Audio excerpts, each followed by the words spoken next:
mazorezo. Buwere mazorezo chim. Buwere mazorezo. Buwere mazorezo. Buwere mazorezo. Buwere mazorezo chim. Buwere mazorezo. Buwere mozo sirike. Suwere moya karerem. Suwere moya karerem. Buwere mazorezo. Buwere mazorezo chim. Buwere mazorezo. Buwere mozo sirike. Buwere mozo sirike. Buwere mozo sirike zam. Buwere mozo sirike. Buwere mozo sirike chim. Buwere mozo sirike. Tupu m aga n'ihu, achọrọ m iwere ohere a na-ekwubi okwu n'isi unu niile na eze ndị eze ga-agba onye iro unu niile n'anwụ. Ozuko osu ihe niile wagha ezoro ezo a na-ekwu unu. Mgbe ụfọdụ onye iro abịa dịka enyi, mgbe ụfọdụ gị na onye iro nwe obi n'ụlọ ya ebido na-akpụkpọkọrọ ya na-akpara anya ketara ya na-ahara anya mmiri ya pụta ya ajụ ọsọ gịnị na-eme ṅụ ya egbuo n'ọzọ ya pụta n'ụzọ so onye na-egbu gị chọwa solushon ya esoro m ga chọwa ma ọ ya gbughị ekwe. Hello resident enemy, ka Jehova gbaa ndị dị otu a n'anwụ n'ime ndụ unu n'ụdị n'ụdị ọbụla ha ji na-ebu unu agha. Eze ndị eze gbaa ha n'anwụ, Chineke gbaa ha n'anwụ, obi n'igwe gbaa ha n'anwụ. Ise ana m nwanne ụnyaahụ m wee gaa na my WhatsApp as usual ọ paịlịala ọkwa ojule n'ọnụ meseji ka nkụ nọma anya m dị used. M bido na scroll welu na-aga ka m na-scroll up ka m gaa down gaa bido from onye buru ụzọ drop ebe m kwụsịrị. Voice note very short and brief and catchy at the same time. Mmepe ya 58 seconds. Ya wụ nwaanyị ibe m ya sị nwaanyị mba nọ gị gee my voice gwa m mgbe m ga-akpọ m ka m kọọrọ gị ote di lụrụ m alụ, nwoke m hụrụ n'anya, the father of my 3 kids. Mụ na ya abụọ gbara akwụkwọ n'ụlọ ụka jiri chọọ igbu m iwepụ ndụ m. Jehova ebugharị ọnwa ahụ wee gbuzie nwanne di ya na ya abụọ bi n'ụlọ. Gwa mgbe m ga-akpọ m ka m nye m details. Lee nọkwa na ọsụ di lụrụ ya alụ jiri ya gbaa akwụkwọ n'ụlọ ụka. The father of her 3 kids chọrọ igbu ya. Jehova ebuapụ nwa ahụ bugharị ọnwa ahụ ya ga-egbuzie nwanne di ya na ha bi n'ụlọ. Ebe ọtọ na ya m drọpụrụ meseji si nne ngwa kpọmkpọmkpọm ya kpeghachi ya sị nwa mba nọ nza ya sị makwa m nọtara ihe egwu na ote ya esi drọpụ ya ebe na otu ochi maka enye m details ka ya hapụ igbu oge. Ya ga straight to the point sị m na ya alụọla di ya na di ya ebi na enweghị nsogbu ọbụla. Mgbe ego na-adịghị ya na di ya ebi n'obi ọma, ha amụghị ụmụ nwoke abụọ. Di ya sị na ka ha kwụsịtụ gba breki n'ihi amụrụkwa na-aga na enweghị ego, biznes enwefugo, biznes ka na ọ daa na ọwụ ihe nwetaghị na shọpụ ka ha ji na survive wee were ihe ọtụtụ ụmụ boye na ọ ga-enyekwa nsogbu ma ha na-ebilite ọ ga-enyekwa ha nsogbu. Ya sị ụmụ nwoke abụọ na nsogbu anọ na ya ka nwere taịm ya gba ụkwụ na breki kpatara nọ mgbe ego bịara bịa batawa, mgbe ahụ bịara bịa dịwa ha mma abịa erigharịwa nri. All of a sudden ya na-enwezi call somebody na-akpọ di every time. Ọ wee lady na-akpọ di ọkpụkpọ na-akpọ di ọkpụkpọ ya jụọ ese ọwụdo onye nwe onye ka na-akpọ ọkpọṅụ na ọkọsị ya kpọṅụ kpọgide ga-akpọkọ ebe 10:30 p.m. ọwụ onye ahụ ọmahụ na ịlụọla nwaanyị ka ọ chọrọ ka ya na ya bọsebe. Di ya si ya no na ihe ọbụla ya na-ekwu na-ewepụga ọnụ ebe this lady nọ. Ya jụọ dị esi dagadi sandra ka onye na-alụbeghị di ya jụọ esi na ọwụwụ nwoke ga-alụ ya. Okwu a na-abịa n'ike ya jụọ esi lekwana ihe jikọrọ ya na that lady. Di ya gụwa esi na ọ jụbeghị ya ihe kpatara biznes ya ji bounce back. All thanks to this lady na ọ na-ekwu maka ya na all this lady mere introduce ebe ya gara ebiga ya ahịa ọ na ya na shorty na all this lady na support ya na ya abụọ na-aga ebu ahịa the same place na ya mere ha ji release ya ahịa more than nga ego ya ha mere na shop ya ji juo he n'ọnụ. Ya sị really yes okay ya gba nkịtị. From that day call di ya na-aza call ya na this lady kwụ n'ime abalị ha ga-ekwuchakwu ebe 1 ha enwe mgbe ha na-anaghị eji ekwu di ya mgbe ụfọdụ were ga-akpọ mgbe ụfọdụ were dile dị na-akpọ ha na-ekwu mme o ruo otu ụbọchị di ya zaga kọl ya gwawa di ya sị na kọl a ọtọ na-eshi aza kọl a na ọtọ ọnụgodu dị tebụl na ọ ya nwazaga dis kọl bịa na-agwa ya na biznes ya na-eme taa na ọwụ nwoke jikwere na na shọti mee ka eme ka ọzọ wụ the reason eji na-eme biznes ya ọfụma the same person dị aware na ya alụọla di mana ọ ga-akpọ ya ebe nwa n'ime abalị kpọọ ya ishọkụtụ kpọọ ya n'abalị kedu otu ya nwa ga-efi di ya gwa sị na ọ nwaanyị na-emere ya ka o nwee ndidi na marriage na ọ nwaanyị nwere ndidi na marriage ka a na-akpa ihe dị mma ya lewe si na ego batatụrụ ya aka na ihe ataka mana ya nwe buole family a for complete 6 years single-handedly na-enweghị okwu ọjọọ na-eso iwu na-imenwu like onyere ya arụ ọ na-emebi ya needed help na ya buru ya wute ịhụnanya buo ya peace adịrị n'ụlọ na olegodo shọpụ ya ọsọ kpojuole shọpụ na ego abatala na o nwetara ego na ihe na olegodo ihe ataka di ya gwawa ya na ofili na mgbe ya na-eme ihe a niile na obi dị ya mma na ọ na-anapụ ya right ya mgbe ọ na-akwụ ụgwọ ụlọ ọkwụrụ m akwụkwọ skul akpa nri na ọrait akọ na anapụ ya na ofili na ya dị happy na ya dọ nwere na ọzị tọ na igwe na oyi ya relax ya hapụrụ ya ugwu ya gbanye nkịtị ekwuzi okwu ihe a na-eme dịsite na-aga on ruo otu ụbọchị die anọghị ya rịawa gbawa egwesị ya fili ga sik na eji ha ahụ dị agaghị akpọrọ nye biko lọta nyere ya aka ya chọrọ ịga hospital di ya jụwesị nyere ya aka kere moto dị mma ya ga-eji moto kwụrụ gawa ụlọọgwụ ka ọ bụ nyere ya aka ka ya ga-ekwe n'azụ gawa ụlọọgwụ na ọ ga-apụtara na mere fetu moto were ọgọdọ ụba ya were gawa ụlọọgwụ na ọnụ ga-eche gị na ngwanụ na oche wenye nsogbu anụ mgbe ejiri lo ọ gawa ụlọọgwụ ya elewe ga-enwe okwu ahụ ya emetọ ya dị ya dị wik ya laghachi bak were paracetamol wee nọ n'ọdụ ọ ya ka o lụrute dị nnọọ drọk ụgbọwasị ya firi ya lọta ugbu a na ọ ga-anọ n'ụlọọgwụ ka enwe ike ihe ụra zuo ike na otu ya na-eshi ele ya anya na alaik ya na ya na-ele anya ka ya wụ ekwensu ka ya wụ dimon ya gwawasị ebe ya na-ekwu na ha ekwu so ya elekwele ka ewe anya na so ọ bụrụ na ọ wụ ọnwụ ka ya nwere n'idiri ya ikpega ya ụlọọgwụ ihe ihe otu ugbu a ka o ji eloje di ya gwawasị ya na ọ na-agbakarị isiokwu ya chetawere ya sakwa ọ chetara mgbe na o ji ha ahụ otu esi gbara kpụta moto tinye na moto buru gawa ụlọọgwụ na ya nọ na hospital bed by his bedside till ya enweta onwe ya discharge ma ya na ụmụ ya abụọ wụsara n'ụlọọgwụ nka ha eleghị ya na kemgbe ya na ebe ọ jibiri na ọ ga-awụ amụga nwa na-enwebụ ya ereba ahụ nke inweta onwe n'ụlọọgwụ bifo ya kpọọ ya the only one time ya na-ediri ya ka ọhụ ya ahụ ya ihe ọcha ihe ọwasị nwoke mgbe ego amara dịka nwoke ọgwụ di ya sị ya na ya na-akpakarị isiokwu na ya tinye na ugbo onene ihe kwuru na ya jọsị test gara ya nụnụ ka ya mara ma otu esi bịa gbotoro n'ụlọọgwụ ma ya nwee ụbọchị otu abịa gbotoro ya n'ụlọọgwụ na ngwa ahụ na ya nke nwoke dị iche ka nwaanyị dị iche very arrogant ya bịa sụọ gba nkịtị this matter ọ gafeela nke ya ga-eji nwa na-ekwu ya gba nkịtị ruo ka ya na feel we sick somehow na-efili sick ya ga hapụ ụlọọgwụ enwedị mgbe elegide anya netere ụlọọgwụ ya wụ na ya adịla ime ya lọtagwa di ya na ihe ya regato na ọgwụ afọ ime na nke a na o ji ụkwụ ọzọ bịa na rizọt ya si na ya adịla ime di ya si gịnị na ya ga-ewepụ ya biko eleghịkwa ha anyị bịa bibiwakwa nwa egen na ya ga-ewepụ ya ya jụwa dị esa gwawa ya onye si ihe dị mma amụtakwu na mgbe na ọ chọrọ hụ ịmụ ma chọkwana ihe iji okpu na be enyi ihe ọ chọrọ itige nọ na ịdịgaghị eshim ime ote ya nọ emoda dị married nwere ụlọ nke ọwụ na ya mụrụ ụlọ ogwe ime ka atọ ya ga-agbaja kwụsị udo ochie ya nwa ya na onye ga-emelikwa ụdịka ya ga-emeli ya ka ya ga-eledetele nwa ya anya ka ọnwụ ke gịnị ka agụrụ ka ihe o jesi ya gade di ya gwa esi ya gwacha na ya gakwa ihe ekwu ya ọzọ ya gba ya nkịtị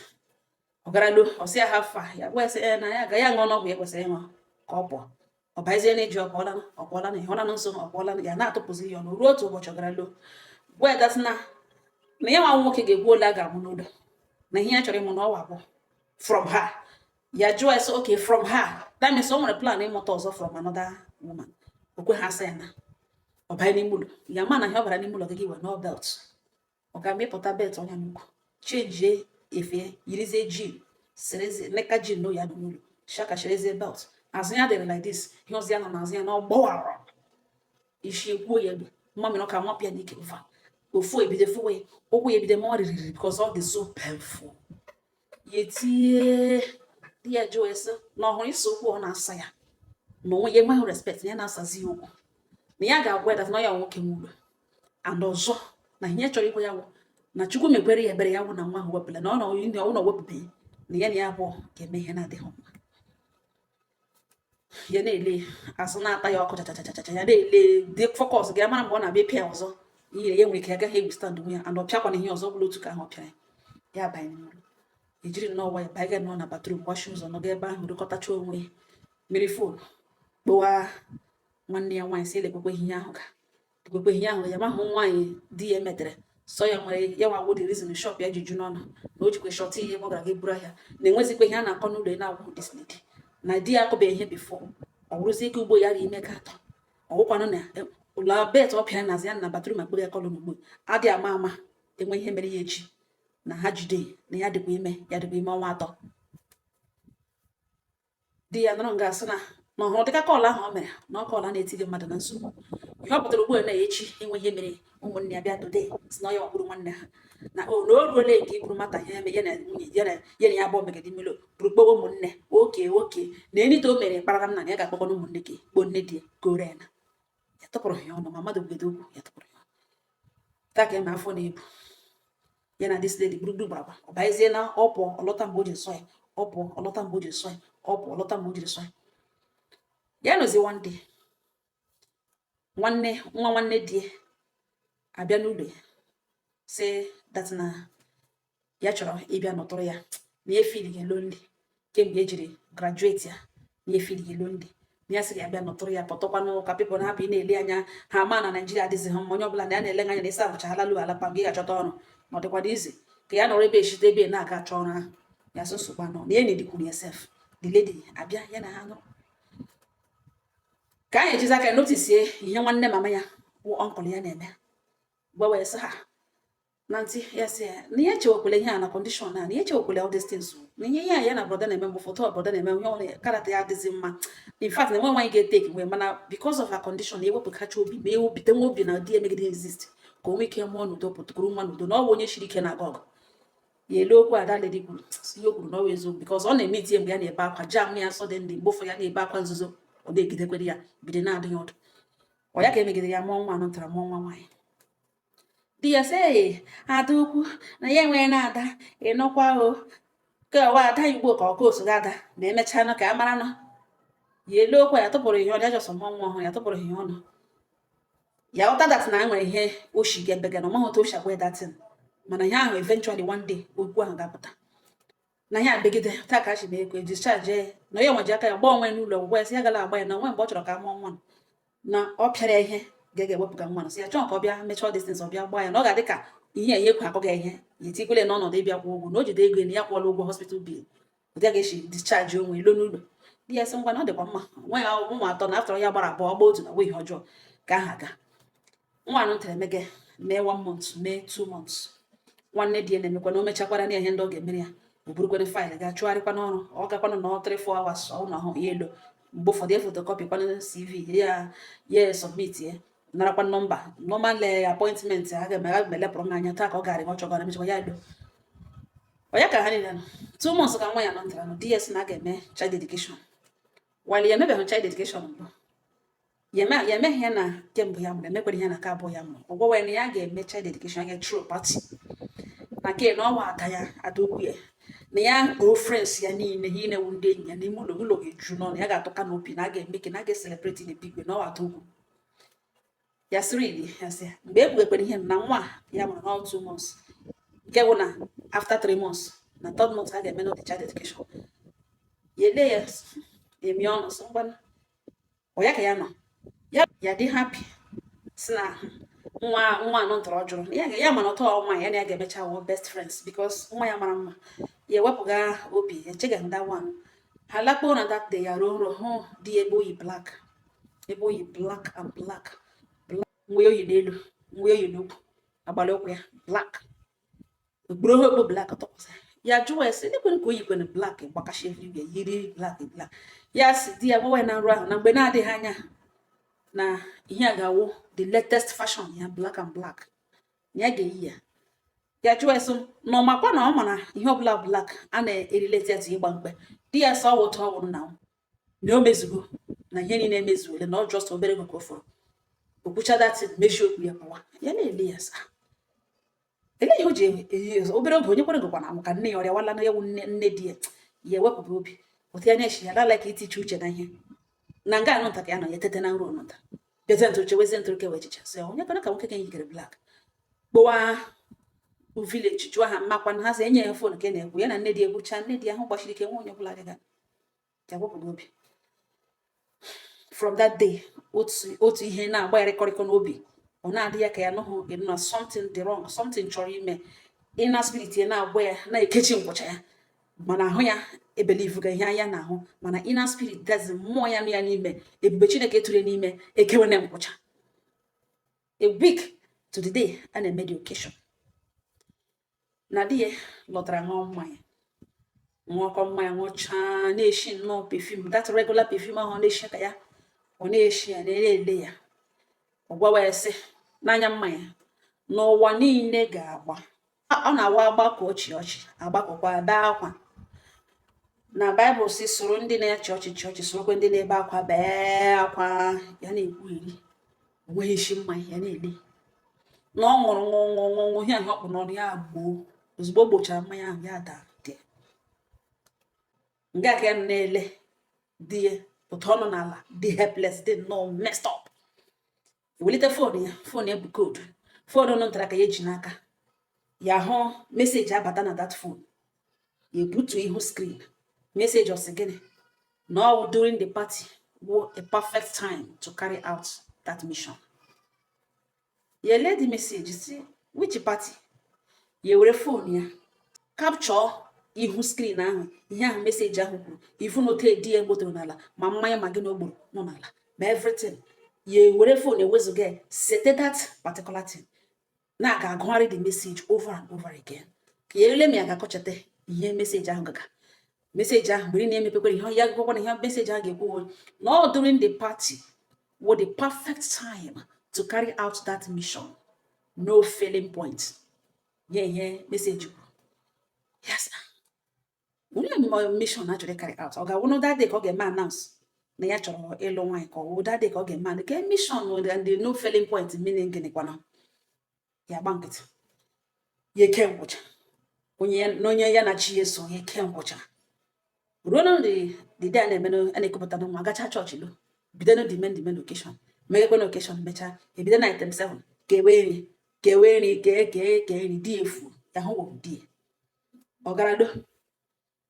Bata na bedroom ya. Si ya na ya erikwele ka ewe ori. Na stress dị too much na ihe ka na ọ dịghị izu ya. Si ya na ya eritụla n'afọ machine. Di ya gwawa ya sị na-enwe ihe ya sara na moto ka ya ga-ebute ya na ya bụ ọrịa. Ọ gaa na moto ka eshete pepper soup, catfish pepper soup na agide. Site ọhịa tu nylon abụọ oshiri otu shege si elekwe rie na ya ma ya like n'ihi na ihe ahụ favorite ya. O lekwe rie were weta ume eji agbagharị ka erigodo ka eweleta onwe ya. O mepesha nylon gị ya uhie ya. Efere ahụ na that pepper soup na take away 2 plates, 2 take away foils. Ụmụ plastic take away nda ka ya okwushi ka ya blue okwushi ka obi gere wu bread obi gere onyekwara ihe ga mepe gị ya gbara ozugbo vuru ga gbashie tos ya chọọ mmadụ ịbịa ya akwa aka na because emege location ka na ga on a na-akwa na-abata na room ya na ya ga gbashie ụzọ nụtara si elekweni rie ka ha nwee strength eji agbagharị o mepe ke ya hụ center of the fish that is ebe ekiti ya ọhịa nọ like ma ya nwa na like the head ọgwa so lekwe na ọ shaz na kwa na ọ na like shaz na ọ rie ka nweta strength na ihe adịghị izu ya mana ọ bụ teke ya n'ime ya na ibu eme ya adịghị nkenke ya na ibu chenu dị ya eji buru na agụrụ na ụta ka pepụl ma ndị akpụrụ ma ndị na-akpụ na ọhụkwa ihe megide eji ụta ka abụgharị ya chiwa obidara waki o meghagidi ya eguru kpa ọgwa na so ori wenụ ya gwa ya ga-eri ya shi n'ụkwụ n'elu bed chitu ụkwụ n'ala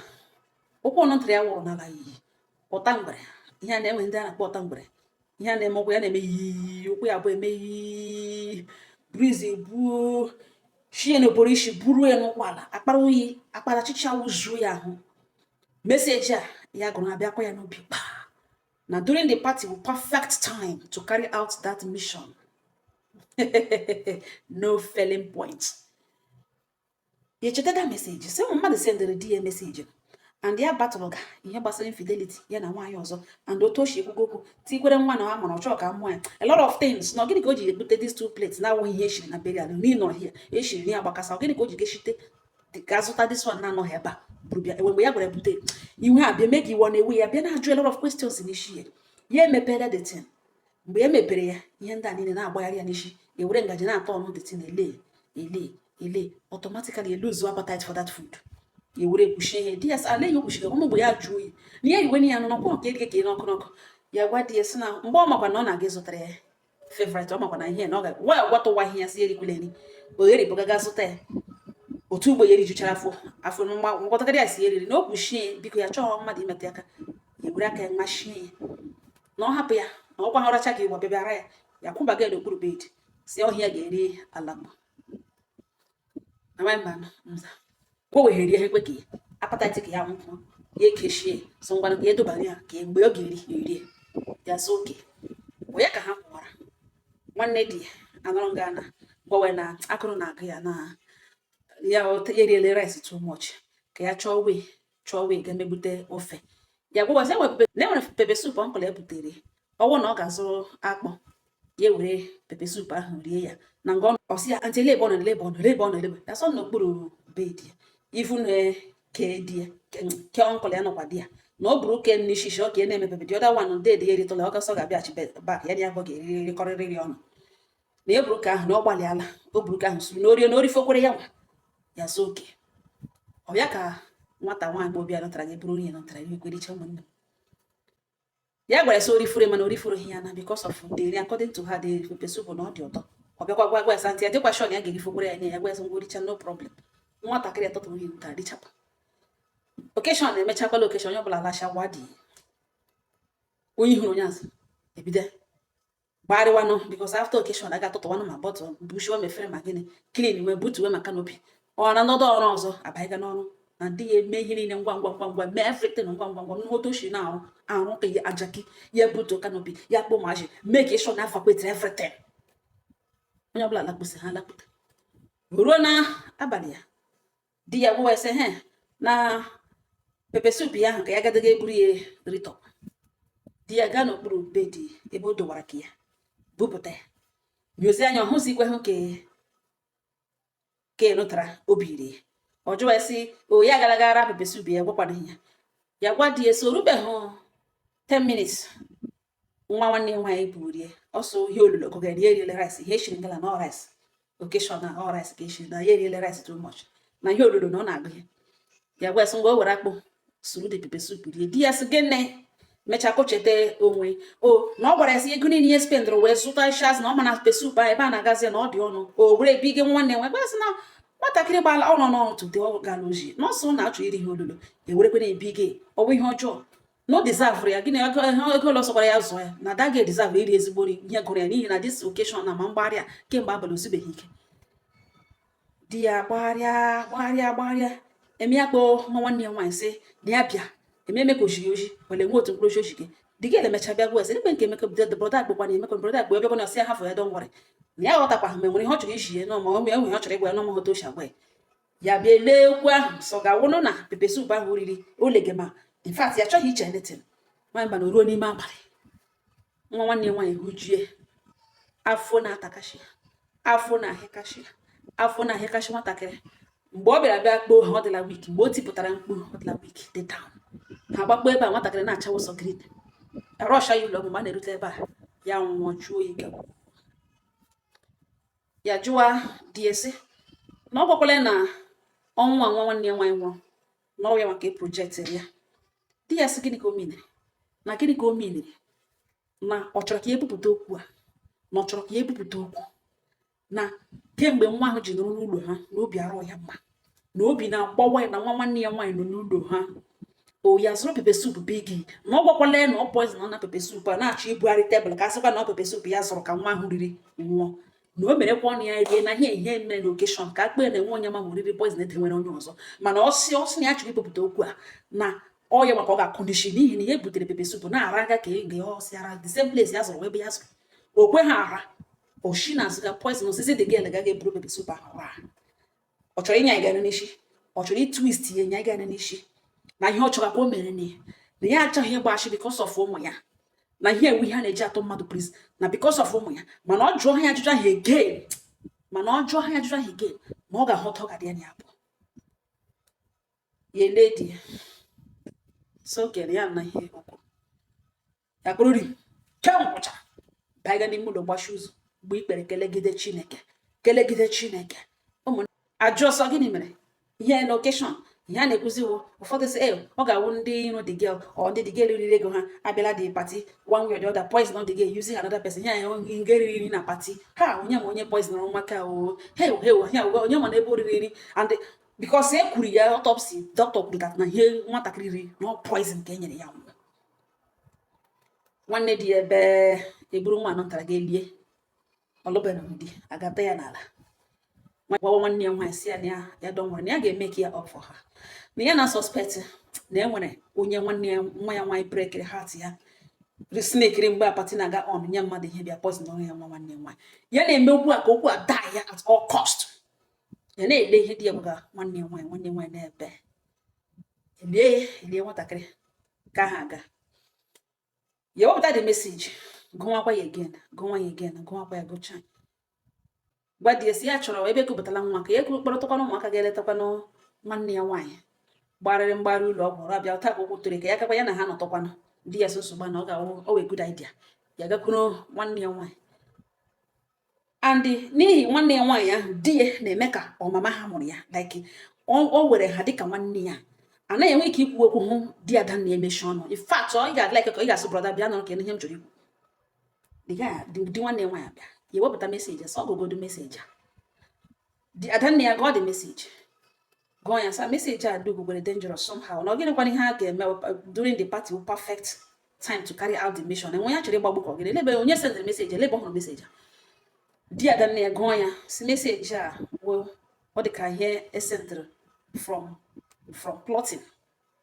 na-enwe ihe onye sendịrị meseji enwe ha ma onye sendịrị ma onye sendịrị nwe ihe ha plot ka na onye nyere meseji elebe oshimute ya bịa gwa adanne na die that na ihe na meseji side chick ya ga-agba side chick because ọ bụ onye nọ n'isi die kemgbe ya ri ime ruo n'ọmụmụ ya di ya anaghị ekwu okwu ya with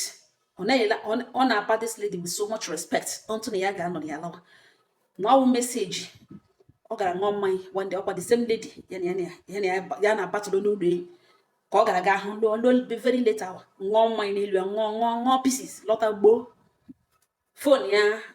ya teta fon ngwelite na-ewelite fon ejiri hụ koodu ọ na-eji koodu agbachi ya ewelite fon meseji abịa ya nọrọ nga ana butuo dị meseji na ole anya n'ala di ya na ọwụ di ya gbotoro di ya yes ya ahụ na ihe ya nwụrụ n'ala kpatara di ya na ọwụ mmanya ogboro agbo ya si elegbere detin ya ha dị confused den fon kwụrụ onye nwe fon meseji oshebe ya sị na ihe na fon di ya ihe meseji batara na fon ya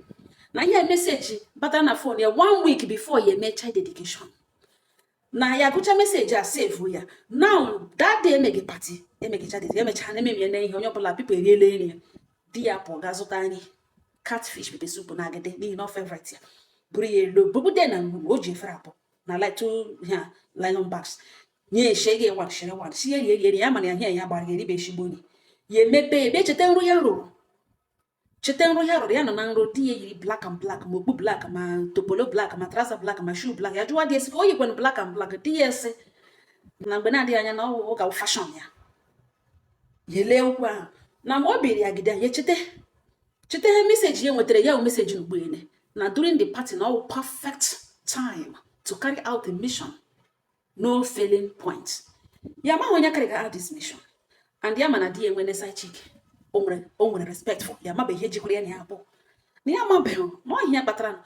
ihe ahụ agide ahụ biri ya echetacha all these things tiri akpata onye wụrụ ya ụta nwere eme ya n'ụkwụ breeze na-ebu anyhow na room ahụ ekushie ha ekeshie ekpubaga n'okpuru bedi si ya ga-eri ya alakpo na mgbe ahụ ọ mana ọ na-aga ịzụtara ya ihe dị ụtọ ọ mara ihe ọhịa na like gwa ya ọgwa ahịa na ya na-aga ịzụta ka enwe ike hapụ iri ọgba nkịtị eri wee erijuchara afọ bute ihe ha ote ebido na edese n'okpuru nga ya ga-eri alakpo ya nwekwana intention iri ahụ ihe a chọrọ imenwu na-emecha ya wụọ ya bihekwe nọ n'otu o shiri ike mgbe na ọ ga-eri ka abụọ ọ ya bịa na ya bụ erie ya n'ọwụ plan ya mgbe nwanne ya nwaanyị bịa gwa that na ihe shiri na occasion no rice na kemgbe abalị ihe erighị rice na ya chọrọ iri ihe olulo ya gwa na enwere pepe soup dede zụtara na ọ ga-azụrụ akpọ fufu were pepe soup ahụ nọ loo ya na emecha ka ejiwa ya eshie ofe digela sirili gbozo ga-azụrụ akpọ ga-eshie pepe soup nụ ntara rie ya di ya emecha mata na ọwụ ya nwere pepe soup na ọnwa nwanne di ọ gara ịpa rụpụ onye akọtara aka ya echeta ihe onwe ya kọcha from that moment o realize na ọnwa nwanne ya nwaanyị riri pepe soup ahụ ya nọtọ ya kpoo di lady lee ya okpokwana ya ọkụ na-agwa ihe ọgwa mecha ọsị ya donwere the lady abịa report ha gba ya sị kele ekpente dị na akpụkwana okpokwana ya ọnkụl ya okpokwana ya o mecha ọsị ya donwere enwe ihe ọ chọrọ ịgwa ya n'ọmụghọta o shikwe ka ọ gịnị ya ghọta tatịn ikekwe na oge o legi anya ka ọ mara pepe soup ahụ rime nwere ihe o megi ya mmụọ ya bido gwawe mere ya achọghị iti ihe uche di ya uche bịakwa n'ebe ya akụpụga n'ihi ya achọghị ibelive na di ya na ebe n'ụlọ chọrọ igbu ya ọ ya ka o ruo n'ime abalị this girl na afọ bido ihe kashiwa ya ikekwe chọghị ikekwe bekọtala na ma ọ dịkatala ya ma ọkụ gara aga ṅụọ mfil ya na ma ọkwa naanị chineke nna m ote nwa ka chetagide ahụhụ by the time o decide itipụta mkpu mgbe a na eburu ụlọ ọgwụ ya nwụcha ọnụ ikpuru mmọnụ ya na-achacha green the doctor elewes poison nwa ka riri na ya na oshi ike na ọ wee deliberate poison na oriri na ọ confirm poison ka akwụkwọ ahụ mụrụ minor food poison na ke na akpachara anya tigiri ya poison ya to death eburu nwa nụta ọ ya nwanne di ya na gara aga lie na meseji n'ugbu a na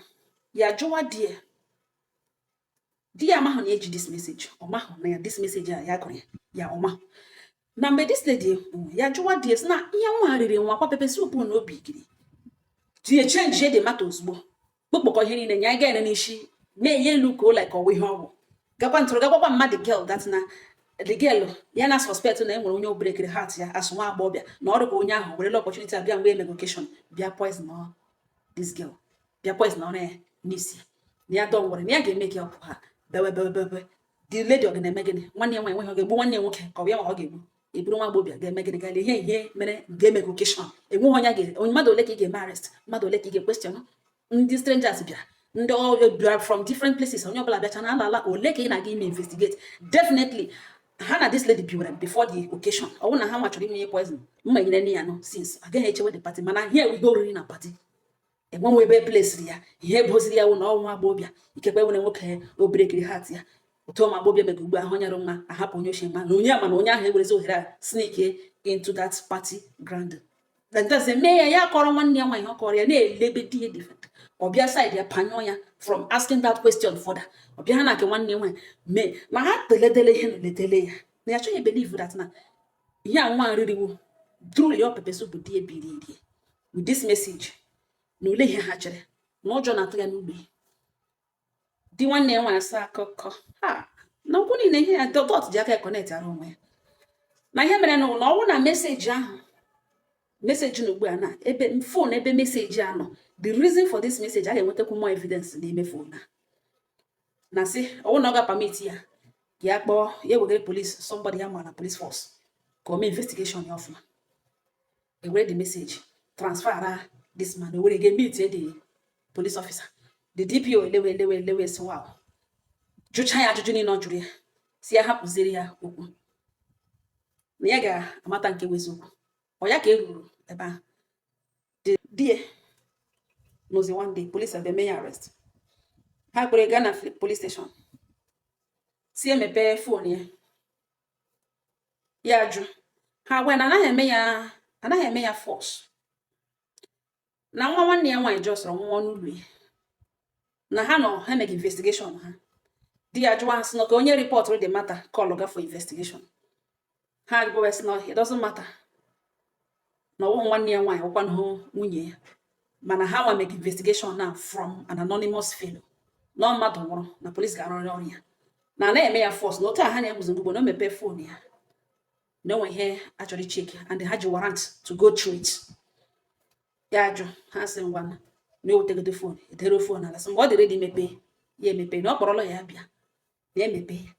ya jụọ sị ele ihe ha chọrọ ime ha ya gwa ha police agwa na achọghị ịbịa garịwa na phone ya na ha chọrọ icheke conversation ya between a particular number na ha gala MTN na amalite atụra ga call omege na achọrọ icheki communication ya between particular number and his own number na ọ chọkwa ka eme ya force mecha chọpụta ihe ha na-achọ na ọ ga-adịrị ya devastating na ọ ga-adịrị ya too dangerous ọ ga-adịrị ya too bad ya dọrọ nga jụọ polisi wee go ole ka ọ chọrọ. Polisi akwesị ya agaghị azụta nwunye na onye wetara dis mata awụghị onye ya ga-ele anya n'ihu tụọrọ ashị na ya chọrọ ịrụ ọrụ ya asa. Ya meghe eme ya ekwere police officer 3 million. The police officer alala na ọ ga-emepere phone na emega elu mala finally emepe phone ya wee ebe discuss ga ya na enyi ya nwe discuss ga n'ụdị a ga-eji ewepụ ndụ ya n'otu a na ọhịa mere na beria na a ga-akpụ ya na ndị anya ụfụ poison ya nga ekupụtaga nwa na enwede onye ga-ele ya anya as di ya no perfect time. Every evidence gosiri that na ọ dị ebutere pepe soup ahụ because ha conclude na chat ha that na yetige na pepe soup di eji ọnụ ya sị na nwunye eji ha anya hụ catfish pepe soup ya ka ha sị yes na ọ ga-aka ga-etige nga aka etire ọ wee ha pepe soup ahụ enwere evidence nwere proof that na actually na discuss poison pepe soup and pepe soup di ebigwere na pepe soup mana ọ wụzi ihe arara onye arazi pepe soup anwụkwala pụtara na that girl no die dia nọ nga Regina police station na-arịọ dibia mechasị ụlọ ya nọrọ na ya bịa gwere enweghị ihe na-ekwutofebe ya sabe dia da nne ya sị mba na ebe eziokwu apụtara na si take the matter up na the lady nwụrụ nọ na ọ wee fresh graduate nne na nna etiri lot onye ọ gara maka nwa nwanne mama ya ọ gaghị ebe ọzọ enweghị na ọwụ ọnwa ọ chọrọ igbu nwunye ya ka o nwee ike kpọpụta side chick onwekwara mgbe o were igbu ya mgbe nwaanyị kụpụtaga nwa 3 months ọ mụrụ ya nga a na-eselebrate ka ọ bịara bịa igbu nwunye ya because of getting side chick. Oche ya na kuro makuku n'ugbo na di no prison. Emechakwa the girl arrest ya nya boka apia alola ha na si na ga eme ya codedly so that ka ha be affect ụmụ ya ka ha be kọwa na ihe na emere that's everything na emere codedly not as sentence ala ozugbo na emere ka di adanne emere everything possible si ya bịakwala bịa mewe internet because of the man ọmụrụ nwa stigma ya tomorrow ibia rub off on his kids ọba na kwaba na prison na die no prison now ebe on na sa kacheta na mgbari ụmụnne na ono kelere Chineke jara ya Chineke bi n'eluigwe mma Olise onye bupụrụ ya ọnwa nwere ihe ọ chọrọ iji eme na ya ga na-akụrụ akụkọ onye ọbụla n'idere no ya ga na-akụ akụkọ agbasa ozi ọma Chineke ọlụ ebube Chineke n'isi na enwe reason Chineke ji denwe ya ndụ and ya ga-ahụ akwụsị ikele ya ụmụnne m akpata oyi na agwụ ka video hapụ ịbịa to oke ogologo otu oshi gbotowara m ya nsọkwa m abịa gbotowara ya ọnụ kama anaghị ehi ụra mara onye ị na-achụ ma chi onye ahụ ọ hapụkwala mara onye na-achọ iwepụ ndụ ya ma chi ya ọha na onye gị ga na-agba chakachaka onye chi ya hapụgoro onye chi ya jụrụ gị ga-agba chakachaka mara onye ị na-achụ ya gwụrụ onye ya na chi eso ọgọ ha na mmanụ ọsọ unu kelere Chineke na thank God for her life ọgọ ha na mmanụ udo dịrị unu